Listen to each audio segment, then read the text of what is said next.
ستھرا پنجاب کے ذریعے آپ لوگوں کے گھر صاف کروا رہی ہیں، آپ لوگوں کی گلیاں صاف کروا رہی ہیں، آپ لوگوں کے شہر صاف کروا رہی ہیں، آپ لوگوں کی دیہات صاف کروا رہی ہیں، آپ لوگوں کے گاؤں صاف کرا رہی ہیں، تو اس میں سب سے بڑا فائدہ 13 کروڑ عوام کا ہے۔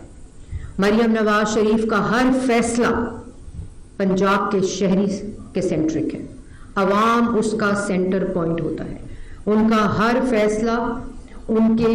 جو منصوبہ بندی ہے اس میں پنجاب کی عوام، پنجاب کے شہری، پنجاب کی خواتین، پنجاب کے بزرگ، پنجاب کی یوتھ، پنجاب کے نوجوان، ان کا اس فیصلہ سازی کا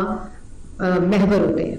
اور ستھرا پنجاب اس کی مثال آپ کے سامنے ہے۔ تو آج اگر آپ کی صفائی ہو رہی ہے اور اگر آج آپ کے گھر صاف ہو رہے ہیں تو بطور شہری آپ کے اوپر بہت بڑی رسپانسبلٹی ہے۔